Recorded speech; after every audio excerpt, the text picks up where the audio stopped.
अकूर जी ने कहा, कंस ने कहा है कि मल्ल की प्रतियोगिता हो रही है, उसमें तुम कृष्ण और बलराम तुम्हारे पुत्र भागने इसलिए लेने के लिए आया है। जैसे ही कृष्ण और बलराम को ले जाने की बात अकूर जी से मुख से मैया यशोदा ने कानों से सुनी। फाटक के ओट में खड़ी थी, चावल भी नहीं थी, हाथ से थाली गिर गई, आंखों से आंसू आ गए। अरे अकूर, तेरा नाम अकूर किसने रखा? तेरे अंदर तो क्रूरता ही भरी है, मेरे घर में आग लगाने वाला अकूर नहीं हो सकता। कृष्ण और बलराम भगवान मैया को समझा रहे, मैया तुझे याद है तो रोज क्या कहा करती थी कि जब मेरा लड़का बड़ा होगा तो शहर जाएगा। आज शहर जाने का अवसर प्राप्त हो रहा है तो रोक रही है। मैया से प्रार्थना की, भगवान जावन रे मुझे जावन दे, ओ मैया जावन दे मुझे जावन दे, और मथुरा मुझे घूम आवन दे, मथुरा मुझे घूम आवन दे, मथुरा मुझे आवन दे, जावन दे मुझे जावन दे, जावन दे मुझे जावन दे, मथुरा मुझे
धनुष यज्ञ की आई खबरिया, घूम आऊं मैं मथुरा नगरिया।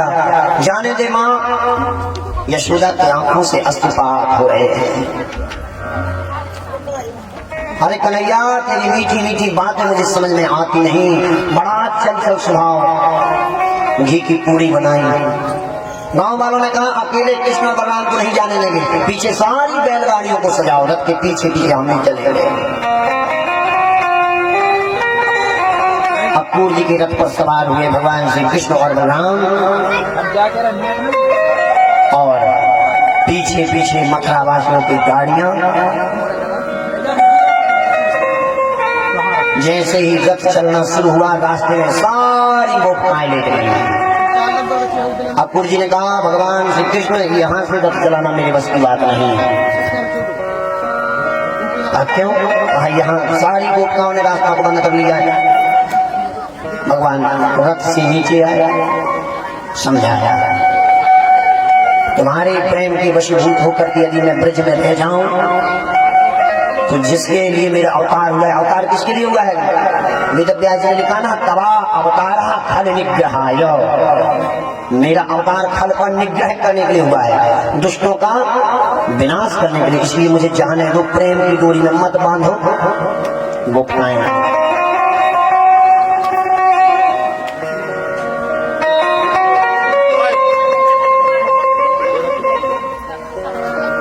गोविंद जय जय गोपाल, जय जय गोविंद, जय जय गोपाल, जय जय गोविंद, जय जय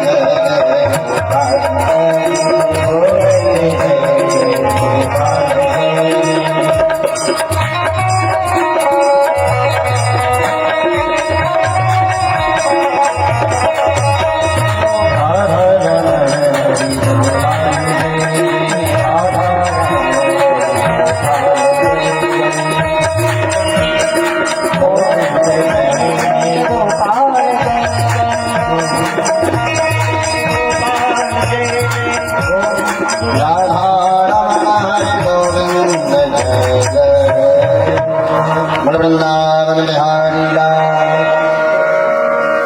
तो मेरा अवतार हुआ है, तब अवतारा खल निग्रहाय। इसलिए जाने दीजिए। गोपिकाओं ने रास्ता छोड़ा, गोपिकाएं रो रही हैं, नंद बाबा रो रहे हैं, यशोदा मैया रो रही हैं। यशोदा की दशा को देखकर, गोपियों की दशा को देख करके अपूर्व जी के मन में चिंता हो गई। यदि कंस ने इन दोनों पुत्रों को मार दिया तो सारा दोष मेरे ऊपर आएगा, क्या करूं? यमुना के किनारे पर रथ को रोका, भगवान से कहा तुम रथ पर बैठो, हम थोड़ा स्नान जलपान करके आते हैं। और जो यमुना जी के अंदर प्रवेश अक्रूर जी करते हैं तो जो घटना कौशल्या जी के साथ रामचरितमानस में घट रही है, वही घटना अक्रूर जी के साथ घटी। कौन सी? यहाँ वहाँ बालक देखा, यहाँ वहाँ बालक देखा, मत भ्रम मोर किया, देखा मत भ्रम मोर किया, देखा यहाँ वहाँ बालक दी। वही कृष्ण रथ पर सवार है, वही कृष्ण यमुना जी के अंदर है।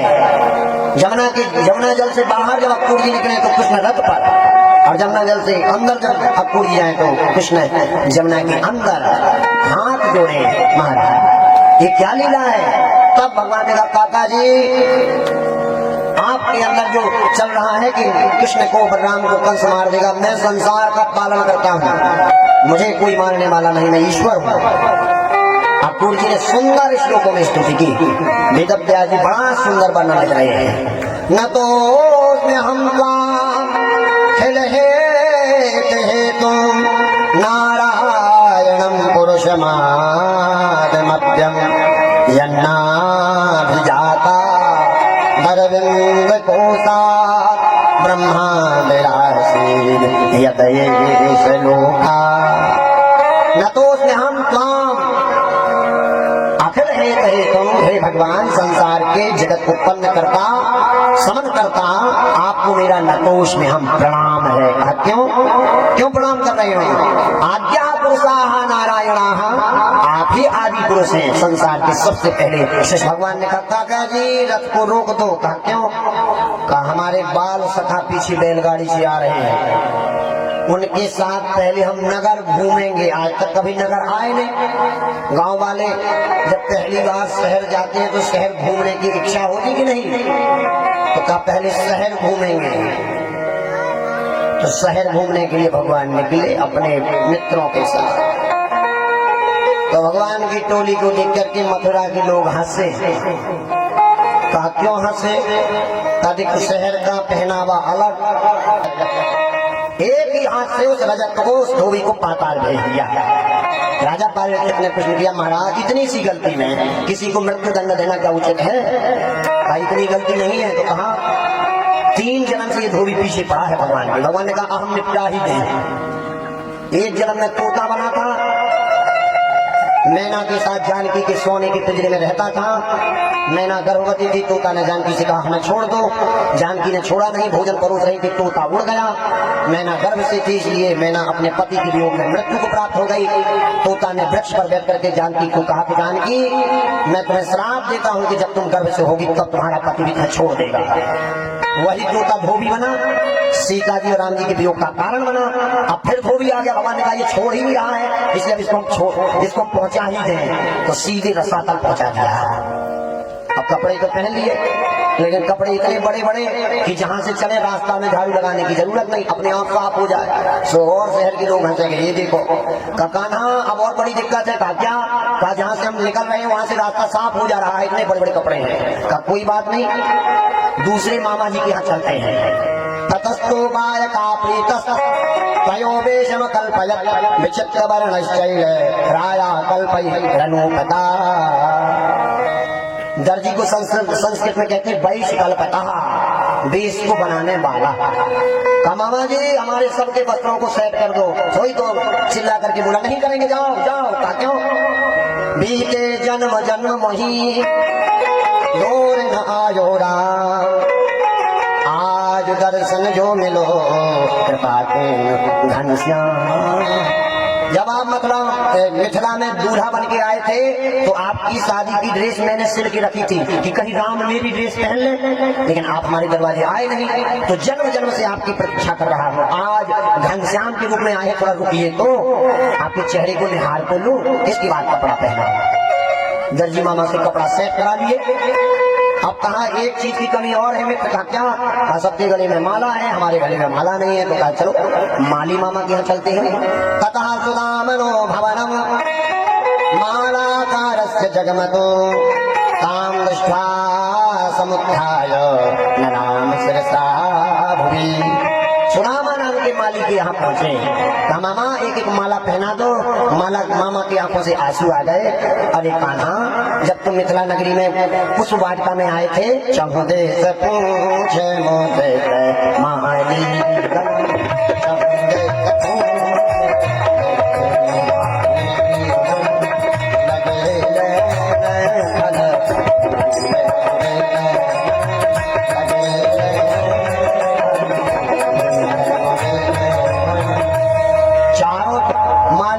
पूछा था कि फूल तोड़ ले या ना तोड़ ले, मेरी वाटिका में नहीं पधारे, आज पधारे हो प्रभु, विधिवत पूजा करूंगा। माता पार्वती के श्राप से माली बना हुआ यक्ष का पुत्र आज भगवान के दर्शन करने से मुक्त हो गया।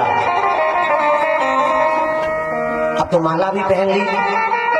सारे ग्वाल वालों के साथ राजमार्ग पर चल रहे थे।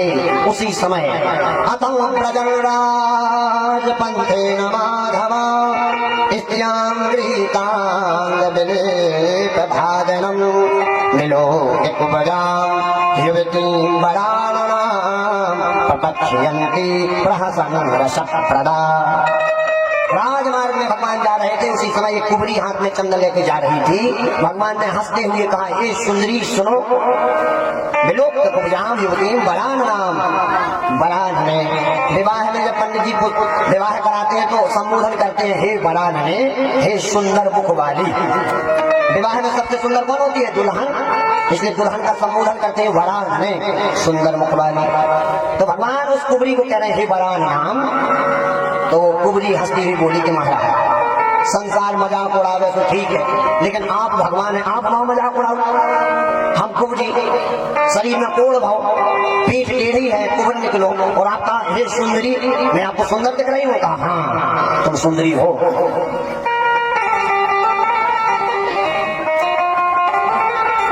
तो हमें आपको कैसे सुंदर दिखी? देखो माताओं की लाने जा कथा बहुत अच्छी है। एक जगह हम विवाह पढ़वा में गए ठंडी में, ठंडी को समय माह में ठंडी बहुत होती, तो दो सूटर पहने रही, वो साल डाले रही, फिर भी जाड़ो न गए। और जब आई भाई हमें तलक लेके आई पतली साड़ी, केवल साड़ी वरना सूटर न साल। हमने कही कि यहाँ कौन सा हीटर है इनके पास कि हम तो मरीज एक दो सूटर पहने, साल वो है टोपा लगाए, लेकिन जावा नहीं पटा। और ये पतली साड़ी हमने कहा पूछ भी जरूर, हमने बाद में पूछो कि आपके पास ऐसा कौन सा हीटर है कि इतनी पतली साड़ी में 1 घंटा उठाने नहीं, जाड़ो नहीं लगा। कल महाराज जाड़ो लग जाए तो लग जाए तो समझी के सुंदर दिख जाता। ध्यान है भाई, हम हॉस्पिटल चले गए लेकिन आज सूटर का जब पहन लो तो सुंदरता बिगड़ गई। कछु जने तो हमने देखो कि दिन भर एक शीशा नहीं खाऊ, ऊ के सामने बैठी रहती, फिर ऐसी कर रही, फिर ऐसी कर रही पूरे दिन। और कम से कम 1000 प्रकार की क्रीम उनके नाम लो नहीं आता लगा होता। और घर में माछी में लगती, पोछा नहीं लगा सकता। चाय के बासन कर लिया परे और बाई जो दिन भर शीशा के सामने छोड़ा। भगवान ने कहा कि कुब्जा तो सुंदरी हो। कहा क्यों? कहा मैं तन की सुंदरता नहीं देखना, मैं मन की सुंदरता देखता हूँ। और तुमने खूब साड़ी पहन लगाओ, खूब सेंट लगाओ, क्रीम लगाई, और जब कू के ब्याह में गए तो आदमी ने देखो कि भाई बहुत सुंदर है, कौन बनाई के घरे जे भी। और जब घरे गए जब माछी में नकते तो कहीं अरे जब सुंदर नहीं जाता है पूरी गाय जी के घरे साफ सफाई नहीं है, तेल और साबुन लगाने वाले साफ सफाई मानी जा। सुनिए, एक ललिता नाम की विश्व सुंदरी थी और उसके पति उसके रूप में इतने दीवाने थे कि उसकी गोद में पड़े रहते थे। तो ललिता को घमंड आ गया कि हम विश्व सुंदरी हैं, हम जो कहेंगे वही होगा, राज हमारे ही कहने पर चलेगा। तो भगवान ने कहा कि हम अभिमान किसी का रहने नहीं देते। तो ललिता के शरीर में हो गया कोढ़। तो जब शरीर में कोढ़ हो गया तो राजा ने त्याग दिया, जाओ। जब ललिता के शरीर में कोढ़ हो गया तो भाभी मरने के लिए, क्या मरना है हमें, राजा ने छोड़ दिया। मरने वाली थी, भागते भागते जंगल में बावड़ी बनी थी, उसमें गिरने वाली थी। उसी समय महात्मा ने कहा अरे भैया रुक रुक, कहा नहीं का महाराज इसी बावड़ी में हम गिर के मर जाएंगे। कहा क्यों मरना चाहती हो? कहा मैं विश्व सुंदरी हूँ और मेरे शरीर में कोढ़ आ गया, मैंने खूब दवा कराई, ठीक नहीं हो रहा, इसलिए मर जाऊं। तो उस महात्मा ने कहा कि जब बावड़ी बसक दे देवी कहीं और मर जा, पेड़े से फांसी लगा दे, पर्वत में गिर जा, यही बावड़ी को पानी पीवे है पूरे जंगल में, यही मन है। ललिता ने कहा कि चाहे बावड़ी आपकी खराब हो या कुछ, आप तो मारेंगे इसी में। संत ने पूछा मरना क्यों चाहते हो? तब पति ने छोड़ दिया है। कहा हम आपको ठीक कर देंगे लेकिन एक वचन दो। कहा क्या? कहा सुंदर होने के बाद, ठीक होने के बाद तुम भजन करोगे। कहा हाँ। तो कहा जिस बावड़ी में मरने जा रही थी उसी बावड़ी में स्नान करके आओ। उसी बावड़ी में स्नान करके आई तो पहले से ज्यादा सुंदर हो गई। राजा को पता पड़ा कि मेरी पत्नी पहले से ज्यादा सुंदर हो गई है, तो लेने आ गए। तो ललिता ने कहा जीवन भी तो तन बिना सुंदर जानो मान, प्रभु चरणन में मन लगो तजो ध्यान ध्यान। जीवन भर इस शरीर की सुंदरता के अभिमान में मैं घूमती रही। अब भगवान ने कहा कि तुम सुंदरता का अभिमान करने जाओ, कोढ़ हो जाएगा, पीप बहेगा। ये कथा हम आपको क्यों सुना रहे हैं? जी के लगा कि हम ज्यादा सुंदर हैं और कजा कोढ़ हो और पीप वहां लगी। नागपुर को डॉक्टर ठीक ना कर पाए, फिर आई उसी के सामने। भगवान के पास बहुत बड़ी डंडा है। ज्ञान को अभिमान हुए हैं तो पागल कर दे। बड़े बड़े विद्वान पागल बने भागत, अच्छो MBBS डॉक्टर बनारस में पागल बने भागत चौराहे पे। ज्ञान का घमंड तो भगवान पागल कर देंगे, रूप का घमंड तो कोढ़ कर देंगे, और धन का घमंड है तो लड़का या तो जुआ खेलेंगे, कई बार में हार गया संपत्ति। तो ललिता ने कहा अब तो केवल और केवल भगवान का जप करेंगे। उसी ललिता विश्व सुंदरी के नाम पर एक नगर बसा जिसका नाम है ललितपुर, और वहां नरसिंह भगवान का मंदिर है, बावड़ी का तालाब बना है। तो कहा भगवान ने कुब्जा को क्यों सुंदरी कहा? कहा कुब्जा तन से सुंदर नहीं, मन से सुंदर है। आप लोग भी तन से सुंदर हो या ना हो, मन से सुंदर जन्म होना चाहिए। कहा ये कुब्जा है कौन? एक जन्म में ब्राह्मण की पुत्री थी, रजस्वला धर्म में होने के बाद भी बटुक ब्राह्मणों को भोजन बनाती थी, इसलिए उसके पिता ने श्राप दे दिया, रजस्वला धर्म होने पर ब्राह्मणों को भोजन बनाती हो जाओ, राक्षसी हो जाओ। तो ब्राह्मण की पुत्री दूसरे जन्म में शूर्पणखा बनी। शूर्पणखा रावण की बहनी,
रूपवान बन करके भगवान के पास गई, सुंदरी बन के गई।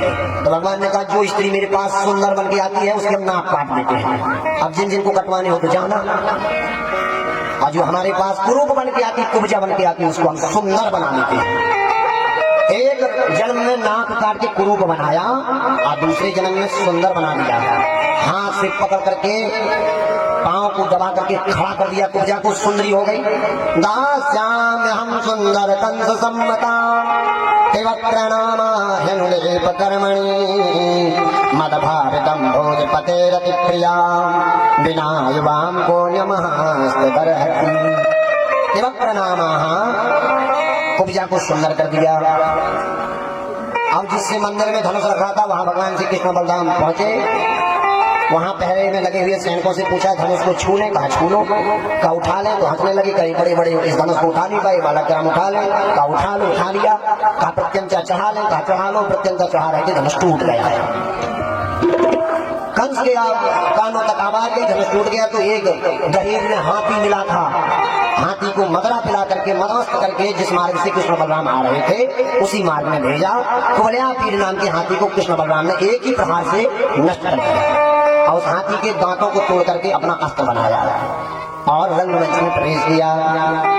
जब उस प्रतियोगिता के मंच में भगवान ने प्रवेश किया, वहां वेदव्यास जी लिख रहे हैं कि वहां अलग अलग नजरिया लोगों का रहा। कैसा? जैसे यहाँ पर है, लाल चश्मा लगा लिया तो संसार लाल नहीं दिखा, और नीलो चश्मा लगा लो तो नीलो दिखा, और करिया चश्मा लगा लो तो संसार करिया दिखा, नहीं दिखा। ऐसा ही संसार में चोर के लगा के पूरा संसार चोरैया है, और भक्त के लगा के पूरा संसार भक्तैया है, और कंजूस के लगा तो मोरे मोरे से बड़े बड़े लोग कंजूस संसार में है। भैया जी के आंखन में जैसो चश्मा लगो वैसो संसार में था। अपना अपना नजरिया। वेदव्यास जी ने लिखा, मल्लानाम सचिनाम नटवरा स्त्रीणाम स्मरो मूर्तिमानम गोपानाम स्वजनो सताम क्षितिभुजाम शाश्वता पित्रो शिशु।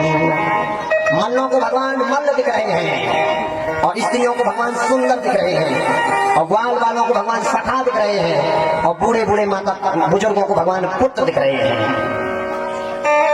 जैसा रामचरितमानस में मिथिला में हुआ ना, जाती रही भावना जैसी जाती रही भावना जैसी प्रभु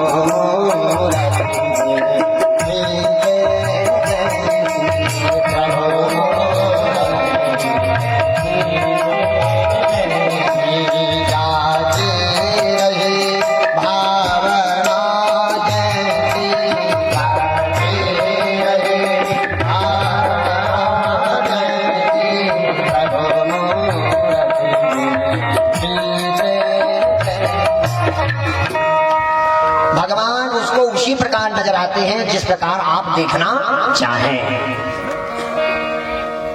मुष्टिक चाणूर इत्यादि मल्लों को परास्त किया, कंस को मारने के लिए खड़े हुए। कंस ने भागना चाहा, भगवान ने हृदय पटकन लग करके कंस के प्राणांत कर दिया। कंस के शरीर से एक दिव्य ज्योति निकली और भगवान में समाहित हो गए। सारे कारागार में से ऋषि महात्मा मंत्रीगणों को निकाला। इसके बाद राजा उग्रसेन को निकाला। उग्रसेन से आज्ञा लेकर के अपने माता पिता देवकी और वसुदेव को निकाला। महाराज उग्रसेन की आज्ञा से देवकी वसुदेव ने अपने पुत्र को 11 वर्ष की उम्र में गुरुकुल शिक्षा ग्रहण करने के लिए भेजा। गुरु ग्रह पढ़न गए रघुराई, अल्पकाल विद्या सब पाई। उज्जैन में शांतिवन आश्रम में भगवान विद्या अध्ययन करने के लिए गए। तो आदमी जब जैसे इंदौर या लखनऊ या कहूँ पढ़ने जा तो उनके दोस्त बन जाए, बनत नहीं बनत। तो भगवान के भी दोस्त बन गए सुदामा जी। अब भगवान से जो सांदीपन महात्मा को ऋषि पूछे, अब विद्या निधि को विद्या देनी सब बता दे, सब पता है। और सुदामा जी को रोज लाठी लगे, सुदामा जी को बुरा लगे कि हम याद नहीं कर पाते, और कृष्ण कभी पढ़ता नहीं लेकिन बता देता है। आज पूरी रात सुदामा ने पढ़ा कि आज हम लाठी नहीं खाएंगे, कल कृष्ण को लाठी खिलाएंगे। भगवान ने कहा हमारे लाठी खाने से यदि हमारा मित्र प्रसन्न हो रहा है तो हम लाठी खा जाएंगे। सांदीपन महात्मा ने कहा कृष्ण खड़े हो सुनाओ। कृष्ण कहा आज याद नहीं है। और जो भगवान के हाथ में लाठी गली, सुदामा जी उछल के बहुत दिन से हम ही लाठी खा रहे थे, आज कृष्ण को लगी। भगवान प्रसन्न हो गया। भगवान कहते हैं मेरे कुछ भी करने से यदि मेरा मित्र मेरे भक्त प्रसन्न होते हैं, मैं हर कुछ करने के लिए तैयार हूँ। शिक्षा ग्रहण करने के बाद भगवान ने अपने गुरु माता से और गुरु जी से पूछा क्या चाहिए आपको, गुरु दक्षिणा में मांग लीजिए। तो गुरु जी ने कहा हमें तो कुछ नहीं चाहिए, अपनी गुरु माता से पूछ लो। तो गुरु माता से पूछा आपको क्या चाहिए। तो गुरु माता ने कहा कि मैंने सुना है, मैं जानती नहीं, मैंने सुना है कि तुम भगवान का अवतार हो। यदि भगवान के अवतार हो तो मेरा एक ही पुत्र था, पता नहीं कहाँ चला गया। यदि तुम भगवान हो तो मेरे पुत्र को ले आओ। भगवान समुद्र किनारे गए, शंखासुर को मारा, पूछा कि मेरे गुरु भाई कहाँ है। कहा उसको तो हम खा गए, पेट में हड्डी है, यमलोक जाओ। यमलोक में जाके यम से पूछा कि प्राण दो। यम ने कहा हम केवल प्राण दे सकते हैं, शरीर बनाना हमारा काम नहीं। तो कहा शरीर कौन बनाता है। कहा शरीर बनाना है काम माँ का, माँ बनाती है शरीर। कहा तुम प्राण ही दो, शरीर हम बना लेंगे। प्राण ज्योति लेकर के अपनी माया से गुरुपुत्र के शरीर को बनाया। गुरुपुत्र निज कर्म निबंधन आनयस्त महाराज मक्षासन पुरस्कृत। गुरु माता की इच्छा के अनुसार गुरु दक्षिणा भगवान ने दी। पुनर्दत्त को लाकर गुरुकुल से घर में आए। घर में आए तो जब से आए तब से रोना शुरू। एक कमरे में अंदर गए, वो रो रहे। देवकी माता ने पूछा बेटा गुरुकुल में क्या हो गया कि रो रहे हैं। बतावे नहीं। वसुदेव जी ने पूछा बेटा क्यों रो रहे हो। बतावे नहीं। महाराज उग्रसेन ने पूछा कि भैया रो क्यों रहे हो। बतावे नहीं। और जो लड़का बाहर पढ़ रहा हो इंदौर भोपाल या जहाँ भी, और वहां से लौट के आवे और रोता रहे और माता पिता से बतावे ना, तो माता पिता कहते इसके मित्रों को बुलाओ, सारी मित्रों को बता दे कि क्यों रो रहा है। तो देवकी वसुदेव ने भगवान के मित्र को बुलाया।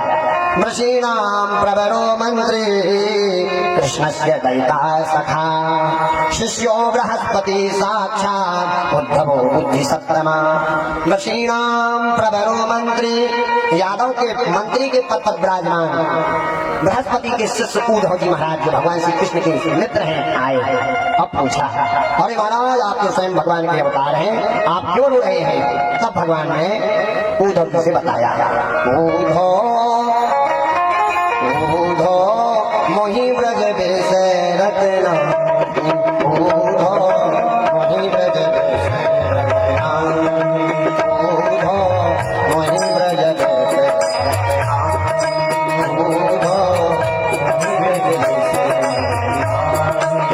हंस सुता का सुंदर कलरव, हंस सुता सुंदर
इसलिए रो रहा हूँ, मुझे ब्रज की याद आ रही है। कैसी याद?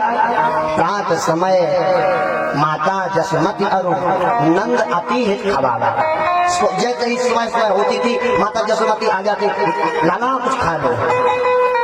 ग्वाल वाल के संग खेलना, गाय चराना, सारी यादें आ रही हैं, इसलिए रोना आ रहा है। उद्धव जी ने कहा बड़ी विचित्र लीला है आपकी। जितना आप उनके प्रेम में रो रहे हैं, क्या ब्रज के लोग भी आपके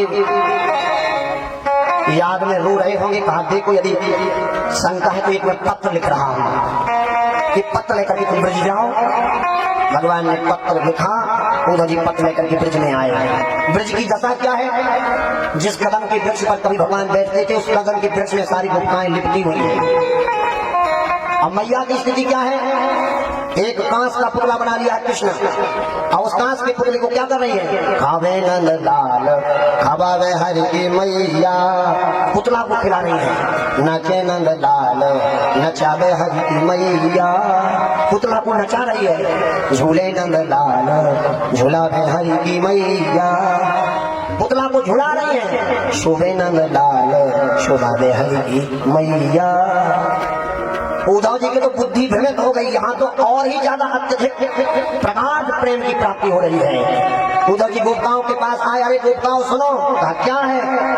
अब मेरी बात मानो, छलिया कृष्ण के प्रेम में इतना विभोर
लेकिन यदि भगवान से पहले तुम्हारा मिलना हमसे हो जाता, और तुम तो बृहस्पति की शिष्य हो और श्याम सुंदर की सखा हो, सारी विद्याओं में निपुण हो, तुम ही बताओ कैसे हम माने। उद्धव जी की बुद्धि ने काम करना बंद कर दिया। उन गोपिकाओं की दशा को देख करके उद्धव जी ने समझ गए कि यहाँ विद्या की जरूरत नहीं है, भगवान विद्या के भूखे नहीं है। ना चा विद्या न च पौरुषम भाग्यम फलति सर्वदा। विद्या काम नहीं आती, बल काम नहीं आता, भगवत कृपा ही काम आती है। एक संगीत की शाला थी, उसमें तबला, हारमोनियम, आर्गन, बेंजो, बांसुरी, बीणा सब कुछ रखा था। एक छोटा सा बालक पैदल चलते चलते संगीत के कक्ष में प्रवेश कर गया। उसने बेंजो की तार को ताना, आर्गन की बटनों को दबाया, तबला में 2-4 हाथ लगाए, ढोलक में हाथ लगाए, अब बांसुरी को मुख से लगाए और बाहर निकल आया। लोगों ने पूछा कि हे महाराज, ढोलक को तबला ने काऊ को का बिगाड़ो कि जिको आवे तो धम धम धम, और ये बांसुरी ने ऐसो का करो कि जिको आवे तो मुंह से चूमे हो रख दे। ढोलक तबला की क्या गलती है? तो को आवे बिना चाटा मारे नहीं जा। तो संगीत के विद्वान ने कहा कि ढोलक में एक छेद हो जाए तो बजबो बंद हो जाए, तबला में एक छेद हो जाए बजबो बंद हो जाए। तबला और ढोलक कहा कि हमारे अंदर का है, तुम देखो तो हम काम ना कर दें। और बांसुरी के अंदर 7 छेद है। बांसुरी का भैया जो कछु बाहर है वही भीतर है, देख लो, हमें छिपावे की जरूरत नहीं है। और जीने छिपाओ उसे तबला और ढोलक भाई बना तमाचा छिपाओ। भगवान कह रहे हैं जितना ही छिपाओ उतना ही मार घर है। ढोलक अंदर दिखाता नहीं, तबला अंदर का दिखाता नहीं, तो जितने आओ उतनी मारता ही है। और बांसुरी के अंदर 7 सुराग हैं, अंदर भी देखो और बाहर भी देखो। तो भगवान ने कहा जो अंदर से भी दिख रहा है और बाहर से भी दिख रहा है उसे संसार चूमता है। भगवान कह रहे हैं निर्मल जनमन सो मोहि पावा, मोहि कपट छल छिद्र न भावा। अंदर और बाहर दोनों जगह मन की सफाई रखो। मुझे कपट पसंद नहीं, छल छिद्र पसंद नहीं। बांसुरी की तरह बनो, अंदर भी दिखो और बाहर भी दिखो, तभी भगवान की प्राप्ति होगी। उद्धव जी की मन की दशा इस प्रकार हो गई जैसे बिना जल के मछली तड़पती है। और उद्धव जी कह रहे हैं ज्ञानवान चाहे कितना कोई हो जाए, लेकिन जिसके अंदर भगवान के प्रति प्रेम नहीं, ज्ञान किसी काम का नहीं। उद्धव जी लौट करके आए, भगवान से बोले अरे कन्हैया तुम तो कम ही रो रहे हैं, वहां तो ब्रज की दशा ऐसी है कि मेरी बुद्धि ही समाप्त हो गई। बृहस्पति के शिष्य उद्धव जी की बुद्धि समाप्त हो गई। कह रहे हैं पोथी पढ़ पढ़ जग मोया, पंडित भया न को, ढाई अक्षर प्रेम का पढ़े तो पंडित हो। कितने भी आप विद्वान हो जाओ, ऐसे कई विद्वान संसार में हो गए जिन्हें कोई नहीं जानता, और इस संसार में कई ऐसे अंगूठा छाप हो गए जिन्हें संसार जानता है। रैदास अंगूठा छाप थे, मीराबाई विद्वान नहीं थी, सूरदास जी को तो आंखें नहीं थी, लेकिन संसार जानता है। और उनके समय बड़े से बड़े विद्वान थे, कोई नहीं जानता। भगवत कृपा ही सर्व ऊपरी है। विद्या और पुरुष किसी प्रकार का काम नहीं, और काम नहीं देता। इतने में मथुरा पर कंस के ससुर ने चढ़ाई कर दी। कंस की 2 पत्नियां हैं, अस्ति प्राप्तस्य कंसस्य महिषो हर्षसुरा। कंस का ससुर है जरासंध। जरासंध ने मथुरा पर चढ़ाई कर दी और कहा कि मथुरा वासियों कृष्ण और बलराम को बाहर निकालो, नहीं निकालोगे तो पूरे मथुरा को नष्ट कर दूंगा। मथुरा वासियों ने कहा हम भगवान को बाहर नहीं निकालेंगे, मुझे साथ में मरना पड़ जाए। भगवान श्री कृष्ण और बलराम ने समझाया हम निकल जाते हैं, तुम लोग परेशान ना हो। भगवान श्री कृष्ण बलराम बाहर निकले, 1 बार 2 बार 17 बार जरासंध को परास्त किया। कहा भगवान जरासंध को मारते क्यों नहीं? भगवान ने कहा देखो हमें इतना टाइम नहीं है कि हम पापी ढूंढ लाएंगे, जो कम से कम ढूंढ लाओ तो हमें कहीं मार गई। तो एक काम तो हम कर ही रहो। 18वीं बार जरासंध ने 11,000 ब्राह्मणों को जप के लिए बैठाया और ब्राह्मणों से कहो कि कजा जीत गए तो दक्षिणा में रहे और हार गए तो तुम्हें पता है क्या मिले। अब ब्राह्मण बेचारे परेशान, हरे राम भैया ऐसा ही चुनाव में हो, चुनाव की पूजा ना करो चाहिए। बाबा जी वाले हैं जो सरपंच के माने तुम पूजा में बैठ गए और कजा सरपंच हार गए तो दक्षिणा दे है कि दे भगवान ही माना है। अब विधायक के नाव के तुम बैठ गए जब कर रहे हो, विधायक हार गए, तुम्हारे बस में थोड़ी आए भगवान, राज तिलक की खेले को भगवान जाना। अब दिल्ली में 51 ब्राह्मण बैठे थे पूजा करके, विधायक जीत जावे और विधायक हार गए, रात ही रात भगे बेचारे अपना किराया लगा काहे का सवेरे का मिल जाते तो ऐसी दक्षिणा दे दो कि जीवन याद रहती। तो भैया 2 जगह पूजा ना करो चाहिए। कौन कौन? एक तो चुनाव की पूजा ना करो और दूसरी जो आदमी आईसीयू में भर्ती हो गए वेंटिलेटर पे उनकी पूजा ना करो। इसे वेंटिलेटर पे ऊपर हो तुम जब रहे महामृत्युंजय बहु आदमी कजा चलो तो भी घर के आदमी ऐसे हीरा जैसे शेर हीरा। जीवन भर जब तुम्हारी आयु अच्छी रही, तुम स्वस्थ रहे, जब तुमने शंकर जी नहीं ढाले और वेंटिलेटर पर गए तो कहा महामृत्युंजय जब तो भगवान बचा दे। जीवन भर जब तुम्हारा शरीर अक्षर हो, जब नमस्कार मोहसन ही निकलो वो आयुष्य में भरते भाई तो 1.25 लाख महामृत्युंजय करो, शंकर जी बचा ले। शंकर जी के बदनाम नहीं करने और ब्राह्मण के बदनाम नहीं करने, आयुष्य में को गौ की पूजा करने ही नहीं है। और 2 जगह जीने पूजा करी, ऊ की बदनामी हो गई, चुनाव की पूजा और आईसीयू में भर्ती मरीज की पूजा। चुनाव की पूजा में इतनी खतरनाक है, कजा जीत भी है प्रत्याशी तो हारो बारो आंख बांध जाए करो जाओ हमारा, कजा हमने तुम्हें गोली ना मारी तो हम कोई को ना कहा मिलियो अकेले। जीत भी जाए प्रत्याशी तो अभी दांती है, और हार जाएगा तो दांती कहा ही कहा। अब जो बेचारी 11,000 ब्राह्मण परेशान के जो जरासंध दक्षिणा तो दे, भगवान कहाँ हार खत्म।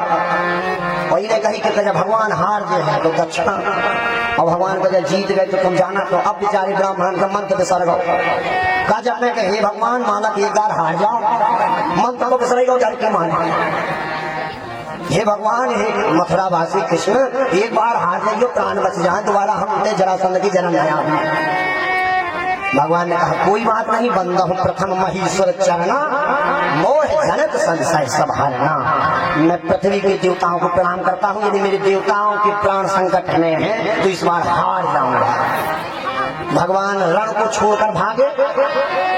अभी तक लोग माखन चोर कह रहे थे, अब रण छोड़ भी नाम पड़ गया। बोलो रण छोड़ भगवान की जय हो। जरासंध का सेनापति काल यवन पीछे पड़ गया, हम छोड़ेंगे नहीं। भागते भागते भागते भयंकर एक गुफा में भगवान प्रवेश कर गए। उस भयंकर गुफा में अंधेरे में एक बड़ी बड़ी दाढ़ी वाले बाबा सो रहे थे। भगवान श्री कृष्ण ने अपना पीताम्बर उसको उठाया।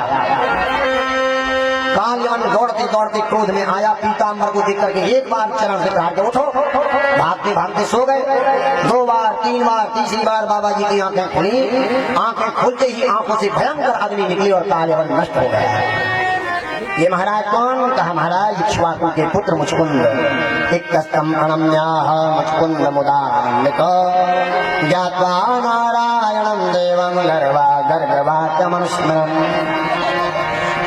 मुचकुंद की आंखें खुली तो सामने काल यवन था नष्ट हो गया। काल यवन के नष्ट होने के बाद भगवान श्री कृष्ण सामने खड़े हैं। भगवान श्री कृष्ण की सुंदर श्लोकों में स्तुति की भगवान राजा मुचकुंद ने। मोहितोऽयं जनैष मायया त्वदीयया त्वां न भजन्ते अर्धृत् सुखाय दुःख प्रभवेषु सज्जते गृहेषु योषित पुरुषस्य वंचितः।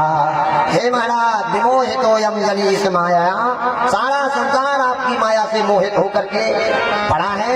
मैंने आपसे केवल एक ही वरदान मांगा था कि निद्रा में भंग करने वाला नष्ट हो जाए। आंखें जब खुले जब सामने आप विराजमान हो।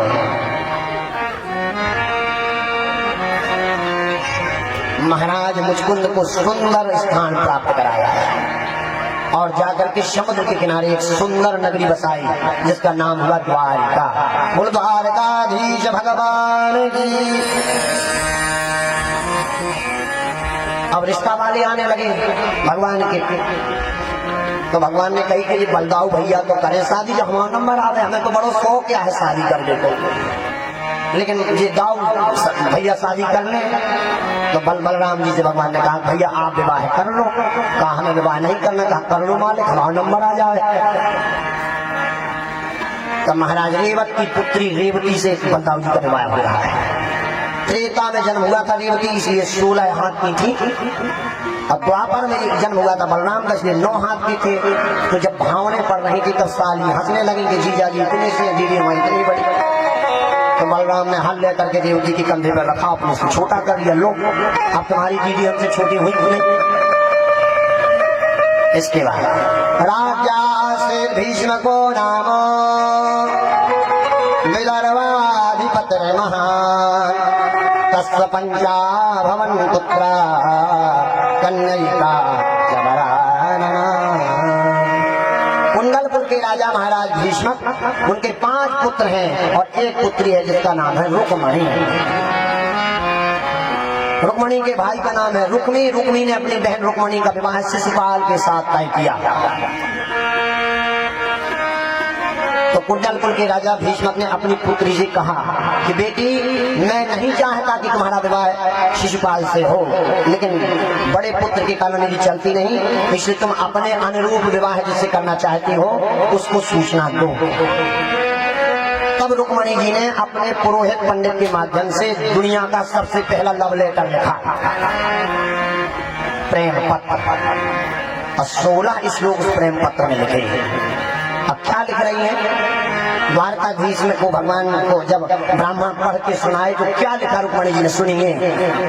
श्रुत्वा गुणान् भुवन सुंदर शृण्वतां ते निर्विश्य कर्ण विवरैः हरतोऽङ्गतापम् रूपं दृशां दशिमतामखिलार्थलाभम् त्वाजत्पिताभिसमिते तव पत्रमेने। हे महाराज, हमने सुना है, श्रुत्वा भुवन सुंदर सर्वकांते, हमने अपने कानों से सुना है कि संसार में आपके समान सुंदर कोई नहीं। यदि आप इतने सुंदर हैं तो इसलिए मैं आपको प्रेम नहीं करती, यदि आप सुंदर हैं तो मैं भी कोई काली कलूटी नहीं।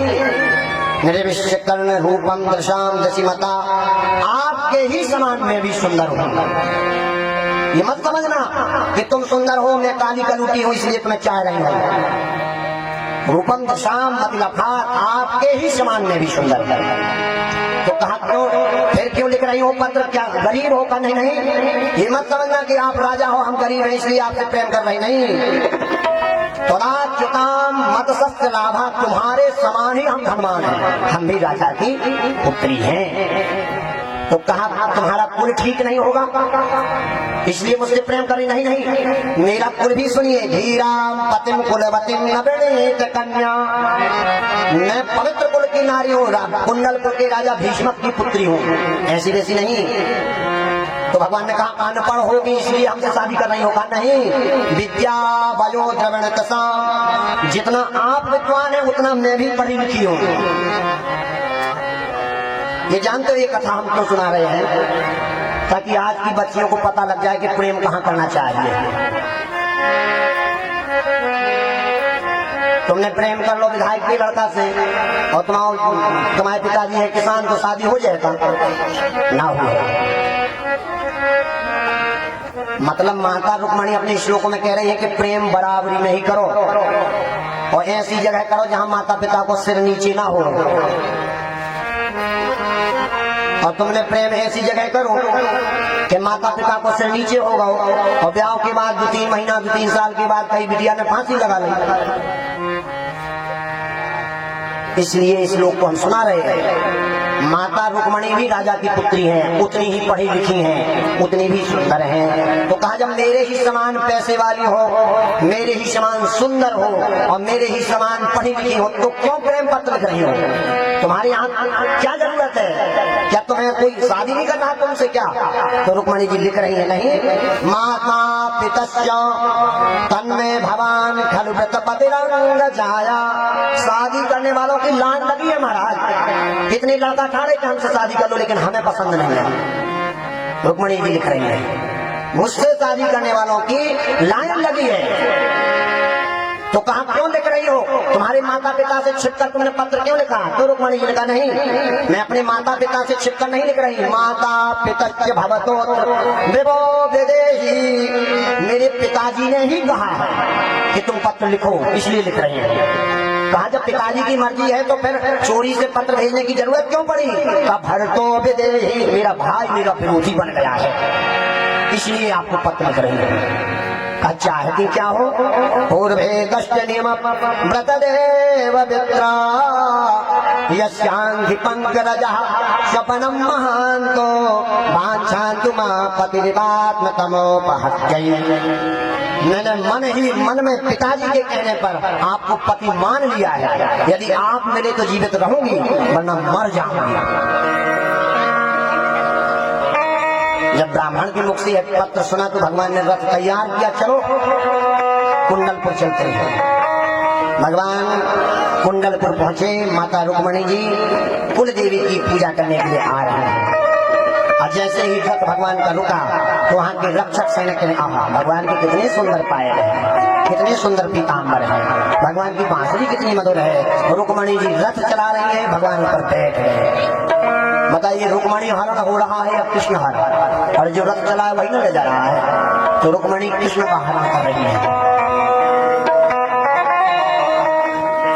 भगवान श्री कृष्ण रथ पर सवार हुए, पीछे रुक्मी लग गया, भयंकर युद्ध हुआ। भगवान श्री कृष्ण रुक्मी को मारने लगे। तब रुक्मणी जी ने कहा कि महाराज मैं आपसे निवेदन करते हूँ, कैसा भी है मेरा भाई है, अब कोई बहन नहीं चाहती कि भैया को मार दो। भैया भौजी भली ना बहन को चाहे, लेकिन बहन को प्राण दे दे भैया का, तो इसलिए मैं आपसे निवेदन करती हूँ कि मेरे भाई के प्राणों को छोड़ दीजिए। रुक्मी को छोड़ा, द्वारका में आकर के सुंदर मंडप बना, और सुंदर मंडप के नीचे बड़े से बड़े दिव्य महात्मा पधारे, देवता पधारे। विवाह 8 प्रकार के होते हैं, ब्राह्मण विवाह, आर्ष विवाह, शास्त्र विवाह, वैदिक विवाह, गांधर्व विवाह, पाश्चात्य विवाह। ये वैदिक विवाह होने जा रहा है, वैदिक विवाह। वैदिक विवाह की विशेषता क्या है?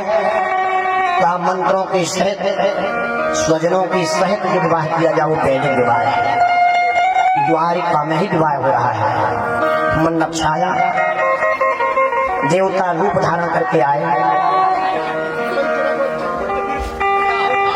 विवाह की विधि के लिए तैयार हो रहे माता रुक्मणी जी, भगवान भी दूल्हा बने। अब विवाह की प्रक्रिया शुरू हो रही है। अब मंडप सुंदर सुंदर सजाया गया। आइए मंडप में प्रवेश करें। हरे बांस मंडप छाए, रुक्मणी ब्याहन श्याम आए। हरे बांस मंडप छाए, रुक्मणी ब्याहन श्याम आए।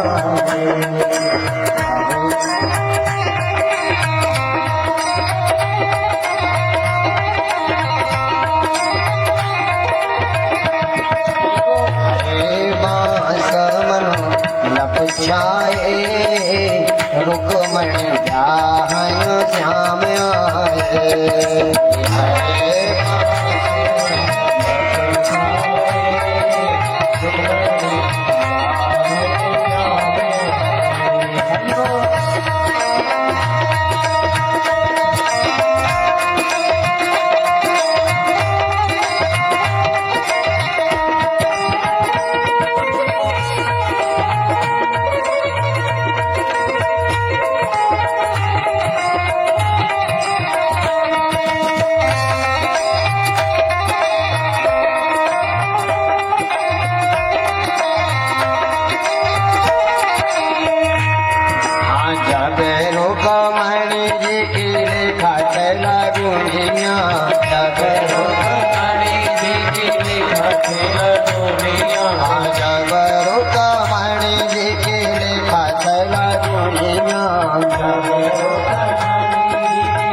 सभी लोग बारात में आए हैं। अब बारात वाले दिख रहे नहीं है कि हैं कहाँ। कौन है भैया बारात वाले? बारात वाले धूमधाम से नाचते हुए नहाते हैं। आइए बारात में चले। चलो। दूल्हा बने हैं नंदलाल, दूल्हा बने हैं नंदलाल के जोड़ी का जवाब नहीं। दूल्हा बने हैं नंदलाल, दोनों हाथ उठा के तालियां बजाइए। दूल्हा बने हैं नंदलाल